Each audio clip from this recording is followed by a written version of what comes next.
I just think it's my heart beating.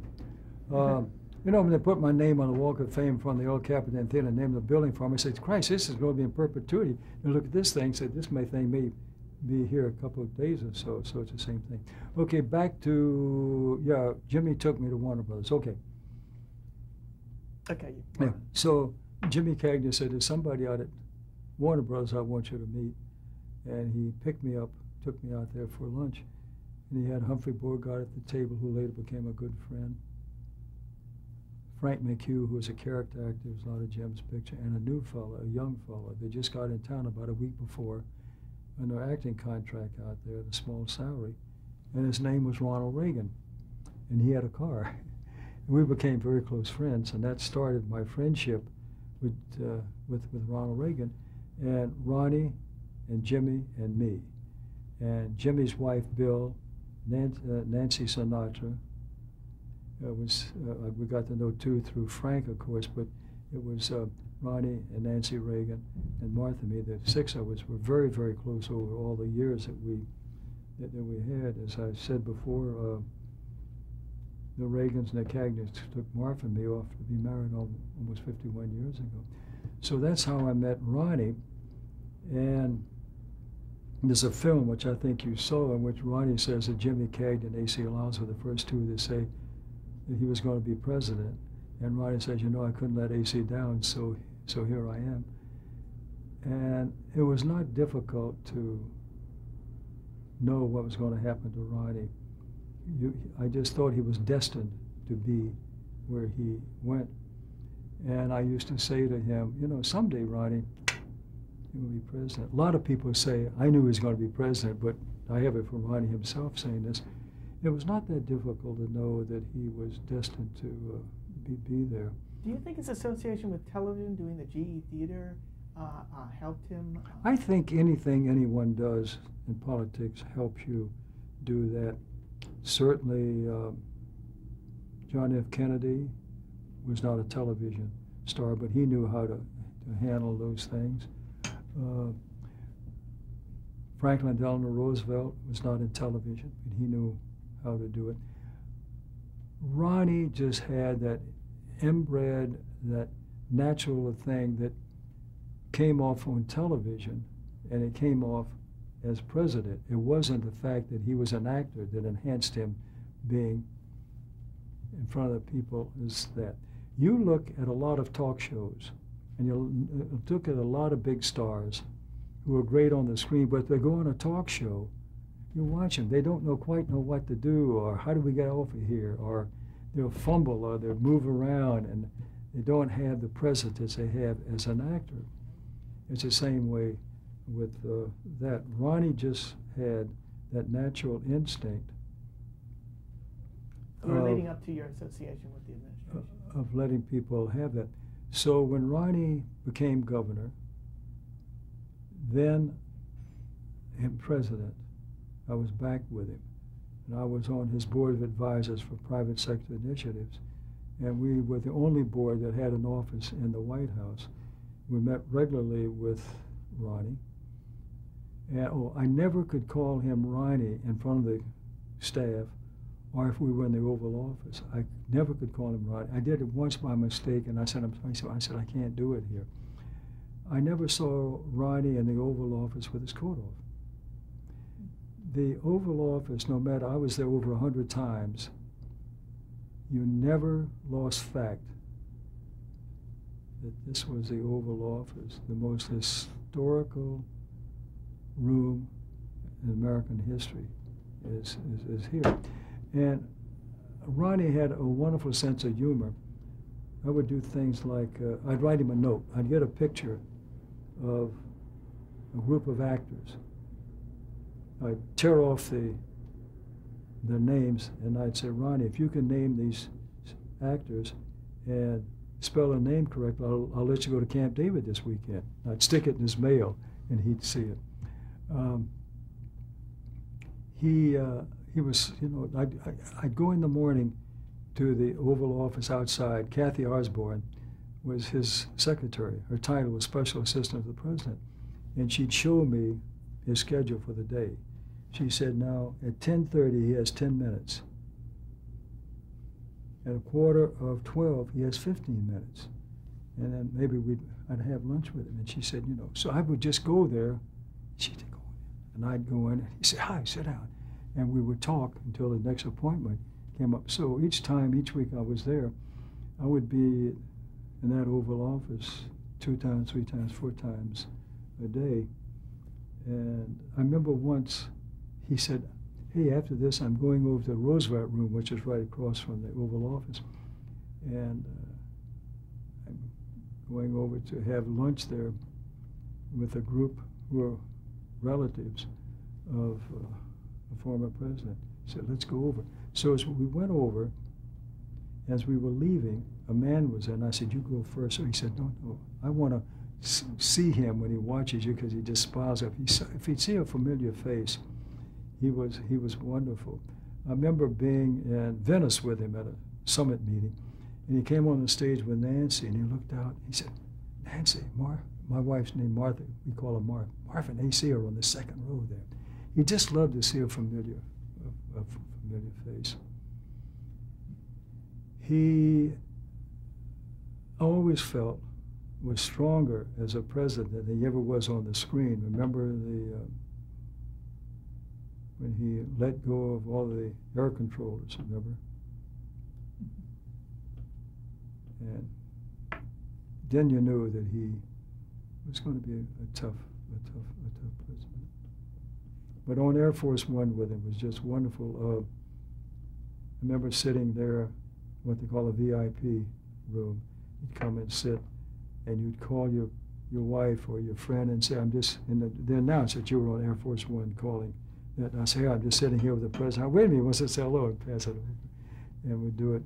I remember little things like, I was going through this correspondence. The President of the United States gets anywhere from 10 to 12,000 letters a day. And how they get their personal mail is, they have a code. Each president has a code. And it's on the envelope, that code. And you're on what they call the code list. And when it comes in, it goes right upstairs to the living quarters. And that's how they get their personal mail at the White House. Otherwise, it'd be difficult to fish it out of 10,000 letters. Were you living in Washington at the time? No. I would go back.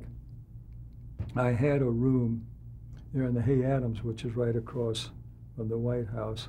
And I could look out and see that. And I kept that room there because I was back so many times. And when Ronnie left the White House, we had lunch an awful lot. And a lot of it was here in our dining room. So one day he said, AC, I never quite knew. Now, you got your salary from the White House. I said, no. Where'd you get it? I said, I didn't. He said, you didn't pay? I said, no, I did that under the condition that I would not be paid. I didn't want to be paid for doing something for your administration. I didn't want somebody saying, AC is a good friend of the president and is taking advantage of, he's driving back and forth to Washington thing. So I said, I never took a salary, and I never put in for the expenses. You never put in for expenses? I said, no. Really? I said, the only thing that I got free from the White House is when I traveled, when I was on Air Force One, because you can't buy a ticket on Air Force One. And he said, I said, it cost me a lot of money, thousands and hundreds of thousands of dollars, but it was worth it. So nobody could ever say, that same way I know Arnold very well. I go up with him on his plane things, and I was, for 3 terms, chairman of the California Arts Council, and I would not go on state salary, nor would I take any expense, because I never want anybody to say he's a friend of the president, friend of the governors, and therefore he's taking all of this. How often would you go to the White House? I was back oftentimes every week. And what were some of your duties? What were you specifically doing? It varied. Every day I would get 2, 3, 4 calls a day here from the White House wanting me to do things. I would deliver, go out and represent the president at dinners and that when we were honoring people. People had anniversaries, they had births, they had illnesses, whatever it was, we would get present. And the correspondence, we had a special office that I coordinated with Charlie Shepard. It was a woman name, and we had what we call the Chums Department. And I kept track of all of our friends. And I put notes down, dear Mr. Jones, or dear Dan, signed Ron, or Ronald Reagan. And we did all kinds of anniversaries, all kinds of things, and attend a lot of events representing him. And it was a very exciting time. It took a lot of my time. The studio knew that. And each day, Denny Massey was with me for a while, and then Marianne Dunlap came in, and for all those years, we would get 2, 3, 4 calls from different people at the White House, including the Oval Office, of things that we want to do. I remember when George Bush, number 41, came in, and I was back for that, and I saw him at lunch in the presidential mess. He said, come over to the office, I want to talk to you. So I went to the Oval Office, and he said, I want you to work very closely with this lady. And her name was Lori Firestone. She was a social secretary, and he had a business card that just said the president, and he wrote a name. I said, I said, a matter of fact, I'm going to see her tonight. I'm going to a dinner with her. He said, I want everything from Hollywood, the personality thing, to go through Lori from you. So there was a state dinner. They're not doing it now, but it used to be, I think it was the first Tuesday of each month, and I'd get the celebrities to go back, and sometimes the celebrities to entertain it and things like that. And I got a call from the social secretary. We had a state dinner coming up. She said, you know, the President Bush, saw a picture the other night and loved the leading lady. And said, call AC and think if it's a good idea to invite her back for the state dinner. Well, I enjoyed inviting people back. I'd call and say, there's a state dinner, and we'd like to have you come back. The president's asked me to call you, and you meet the president, meet the person being there. A state dinner is wonderful to go back to it. I really love doing it, to give them the honor, because it's something that you would never forget, and I attended most of them while they were there. And for the first time that someone was suggested, I had apprehensions about her going back. Well-known actress. And I said, let me think about this. I just don't, I'm going to have to find out some things. I don't think it's right. And I had a call, call back and said, is there a reason why you don't believe this? The president wants to know. And I said, yes, it is. And I told him what I thought. So I had a call from the president. And I said, I just don't think it's a good idea. I said, let me think about it, and if it proves right, we can do it next month or something like that. 2 weeks later, there's a big story about this person in the paper, in a magazine. One of the quotes was, would you like to meet the president? And she said, I would. I'd love to tell that bitch what the hell I think of him and what he's doing. And she went on and on about it. So I just tore it up and sent it back to him. And he understood. So that's the only time I can remember when something, You had to keep your eyes open. Yeah, so we did that, you know. So let's talk a little bit about Deadwood, which is Pardon what you're currently working on, the series. Yeah. How did you get involved? Okay. David Milch came from a wealthy family.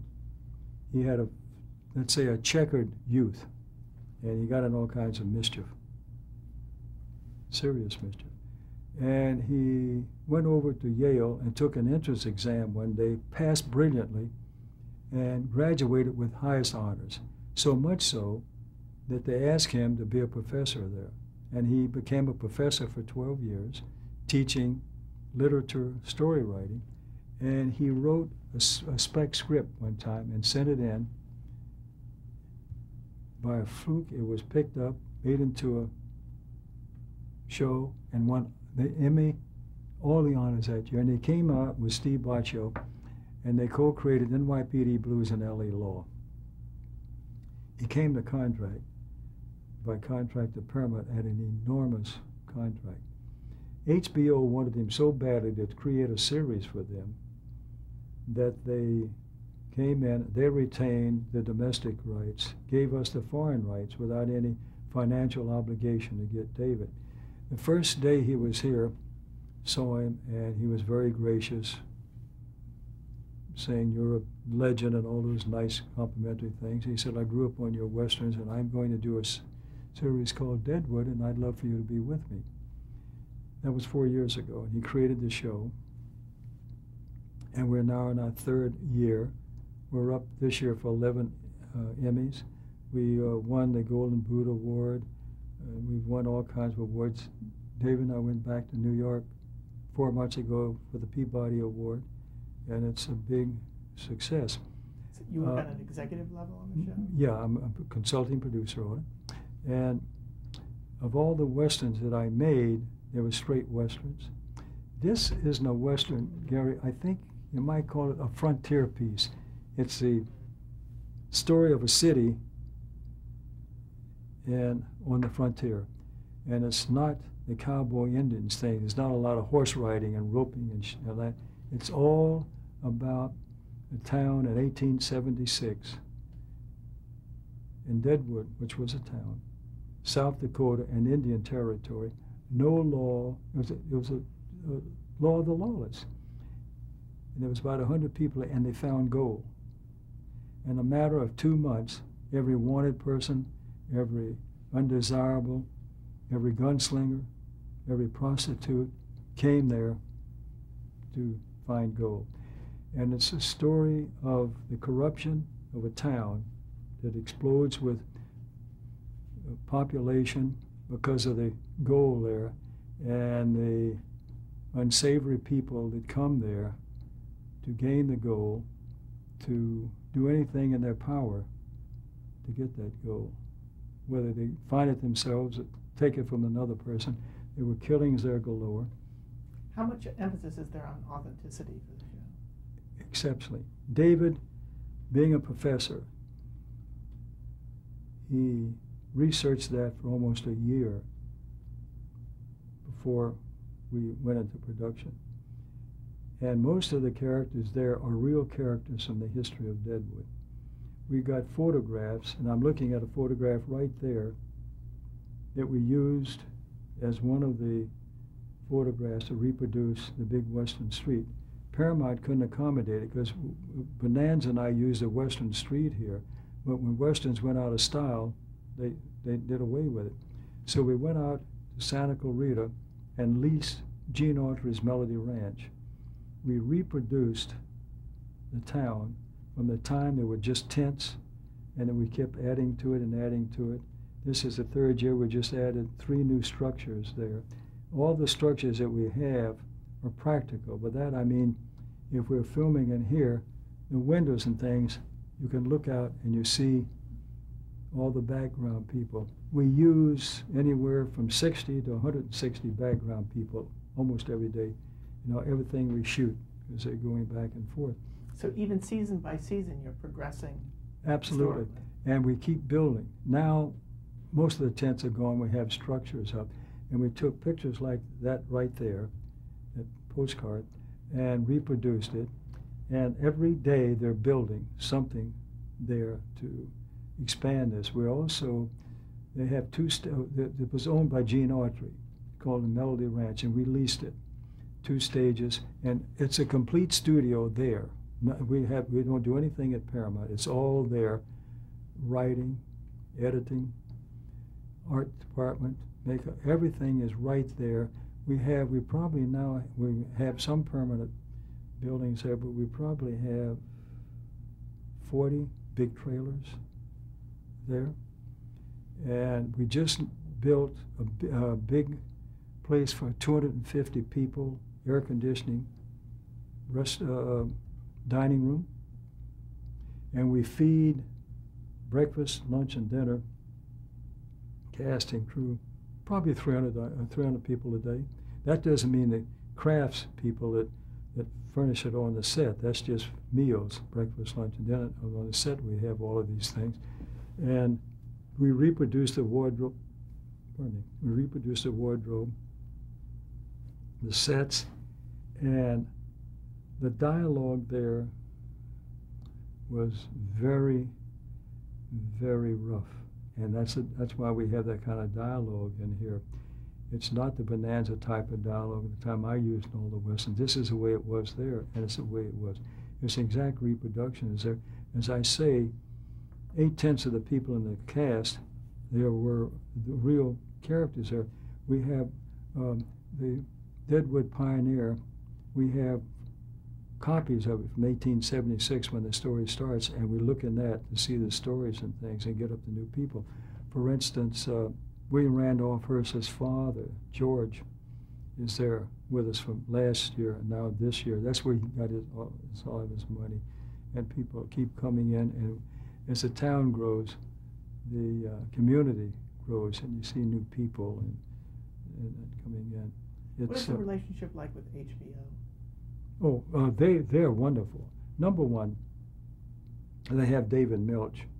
And Les Moonves, who's head of CBS and a friend of mine, has said to me that David Milch is among the, if not the best writer in television today. And most of our reviews, great majority, say David Milch writes like Shakespeare. It does. It's like Shakespeare.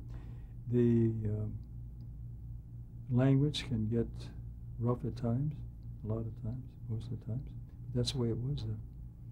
And it's a big hit on HBO. We are now in our third year. We're going our fourth year. And we're in about 44 foreign countries. At one point in your career, you were compiling a dictionary of sorts, of like an illustrated dictionary of Western terminology? I tell you, I was going to sort of do that, but then I realized it's pretty well known, and there's several books out on it I found. But what I'm doing now, we own Simon & Schuster. I'm not sure that this is where it'll go, but I've been asked to do a book on my anecdotes, just anecdotes. And so far we have over 3,100 with about 780 names, and maybe halfway through, because I can talk forever about things. I go out to colleges, and at the end of talking, I say, just give me a name, I'll tell you a story. Knock on wood here. So far, I've not had a name that I didn't have a story for. If you've asked me some things, and I can tell you names about them. What do you think is the importance, the cultural importance of the Western? The Western, number one, is very important for us here and recognized all over the world, because that is Americana. It started here. It's a story of the West in America. And it didn't start anyplace else. It started here. Now, other countries, Spain, Italy, are making Westerns like that, but I think most of them saying they're depicting the West of America with that. Like when Clint finished with our show, Rawhide, he went over and did all those and established himself. That created a whole great career for him. But the Western is looked upon as a moral story, as I said before, because it's a good against the evil, with the good always winning out. And in that context, you can have your fights and all of the roughness that you want. But there's always, the Western is so Americana, and there's always been a Western. The first Western that made was A Great Train Robbery. The first feature was A Great Train Robbery, never since then. And look at the big stars going all the way back to Tom Mix, Bronco Billy Anderson, Hoot Gibson, just so many people. William S. Hart, who was Paramount's first big Western star, on up to Joel McCrea and Randolph Scott and Johnny McBrown, certainly John Wayne, the people. They're